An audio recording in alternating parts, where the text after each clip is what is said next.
welcome to the show, guys. Welcome to the show. We are going to talk about that on the show. We are going to talk about, let's see who is going to qualify for that World Cup Nigeria plays on Friday. But there are other games that is happening today. But first, let's start with the Super Eagles. All players have arrived in camp now.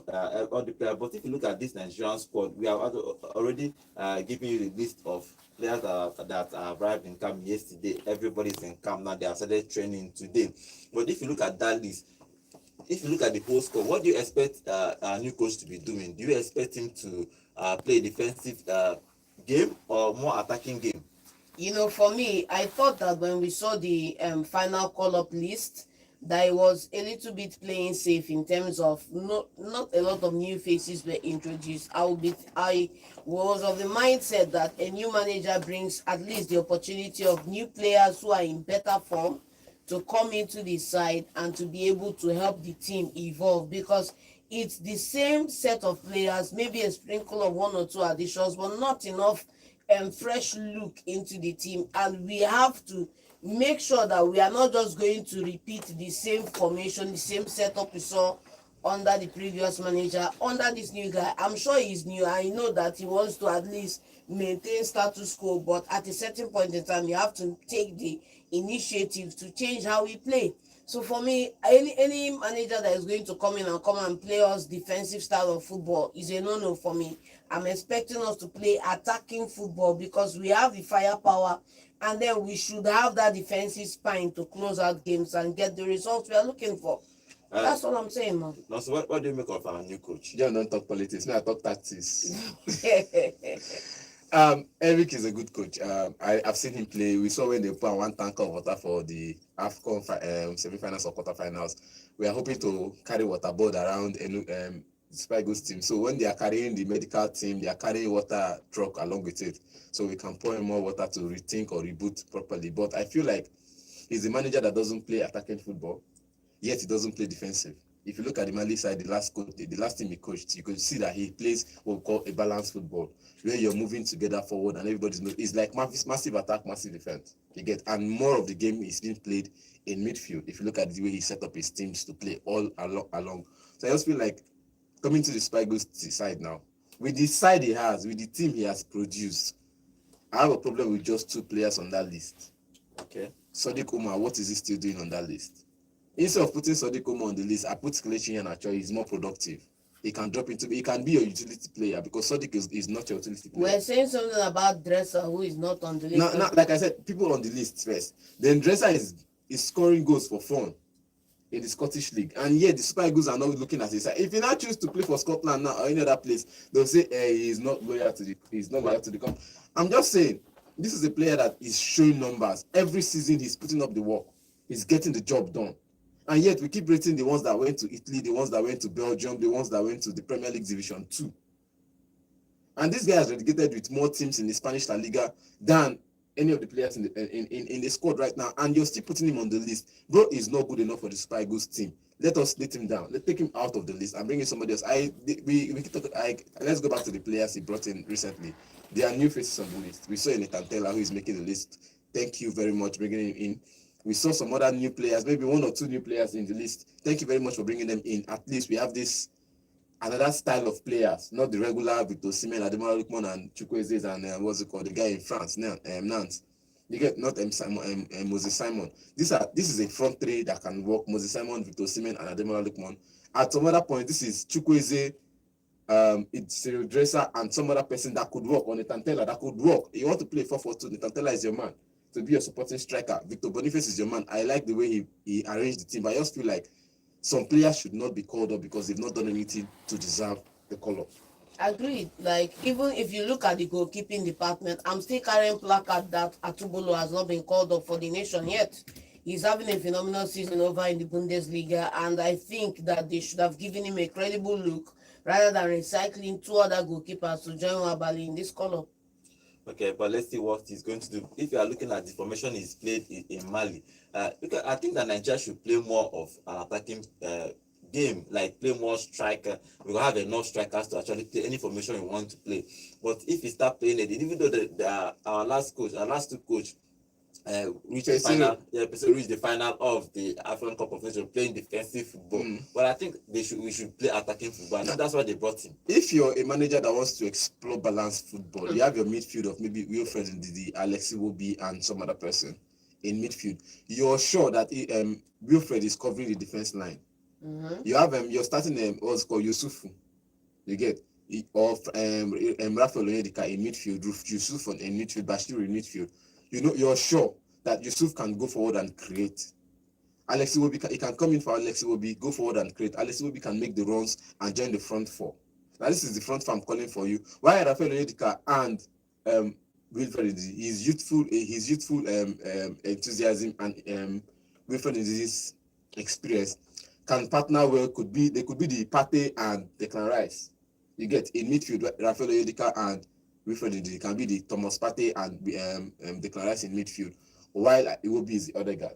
In Man United, we say it's the Bruno and Casemiro and Scott McTominay. Yeah. While Iwobi in front of them is the Bruno Fernandes. Allow the guy go forward and create chances, because we keep seeing him at Fulham creating chances for fun, scoring goals for fun, getting assists for fun. No, the numbers are not like double figures every year, but when you see him play, you see him with that joy or that flair of going forward, taking on defenders, creating chances. In the Super Eagles team, you see him making back pass, playing safe. Bro, leave Ndidi and Rafael to play safe, do the work of creating chances. And if you can play like this, your front three will definitely produce numbers.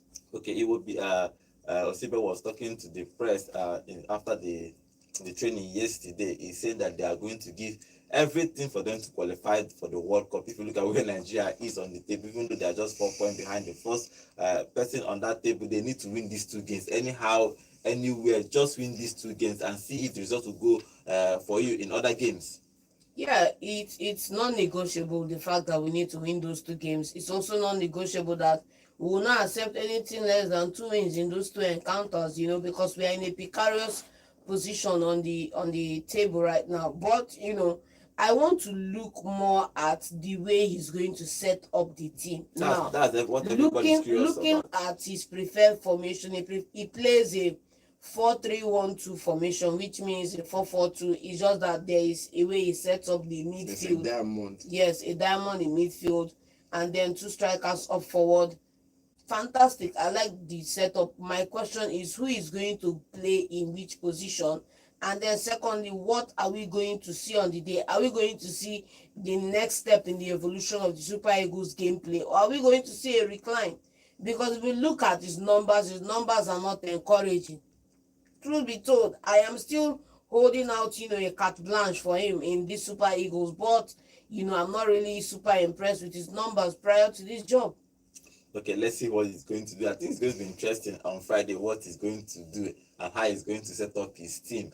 On Friday, we'll talk about it again. Let's see what he's going to do for us, because we need to just win this game anyhow, anywhere, anything you want to think about. We just need to win 2 games. If you don't win any of these games, we are going to be in trouble of not actually doing anything at all, or qualifying for the World Cup. But Mikel was even talking about in his podcast, saying that Nigeria is too strong not to qualify for the World Cup. If you look at the number of players we have, number of exports we have around Europe, the number of players that are playing for Nigeria around the whole world, you'll be amazed. It's not about, the question is that it's not about the number of exports, it's about the quality of play and the managers who have managed the team.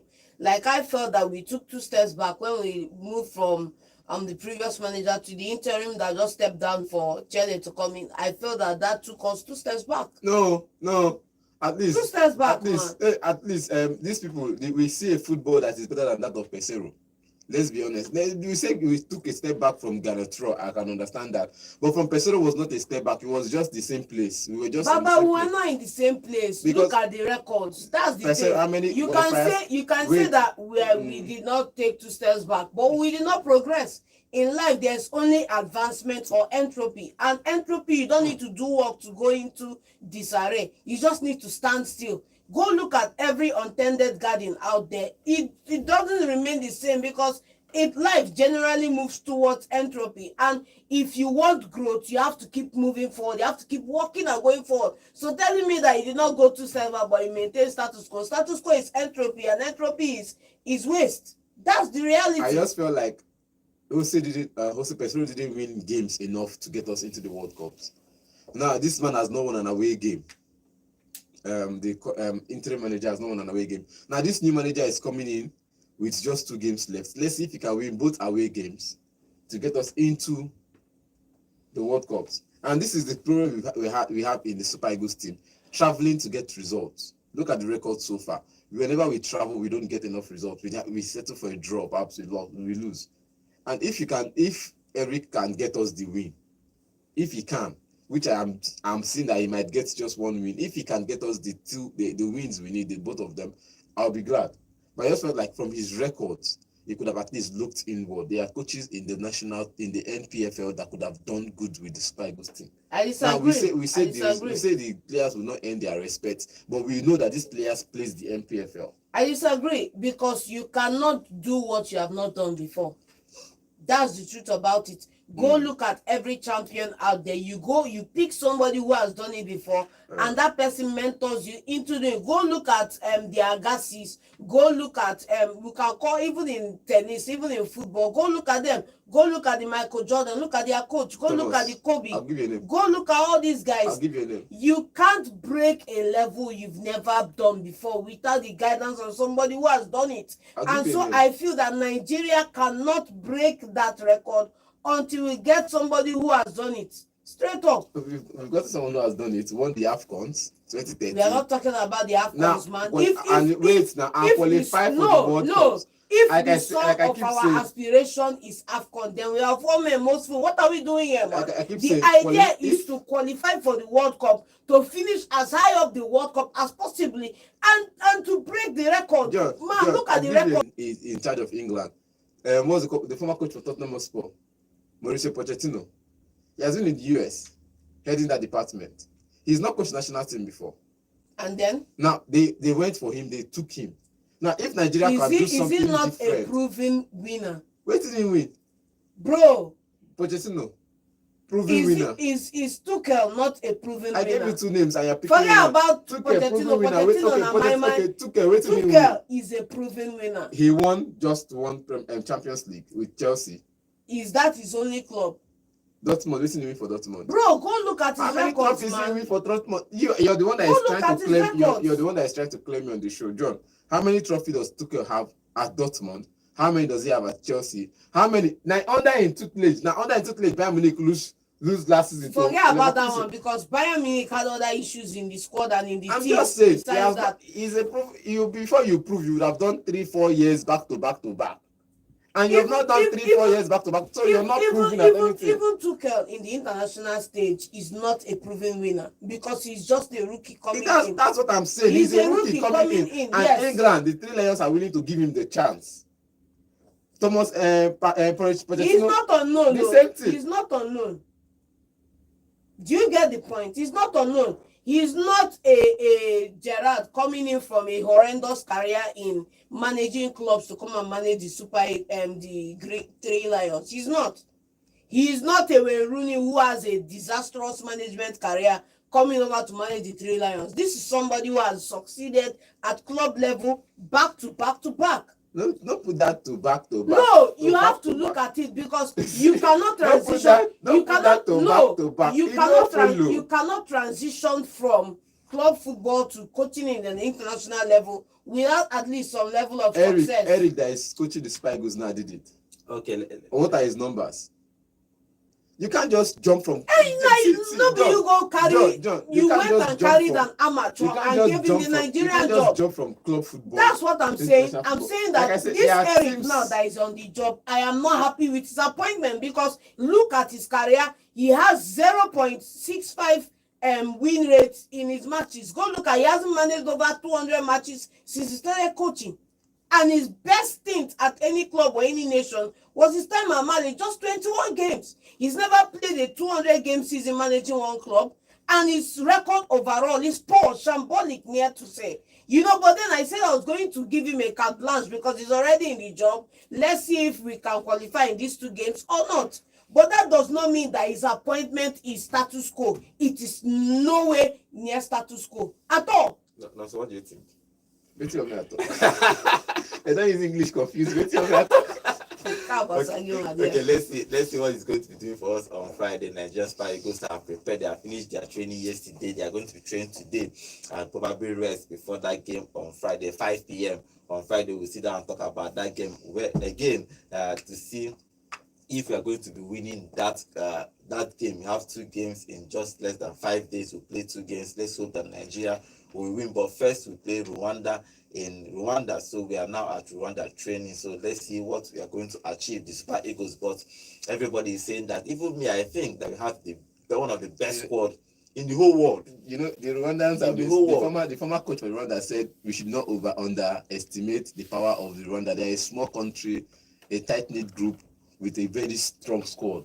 If you look at the table, he make match with that table, they just let them the top table.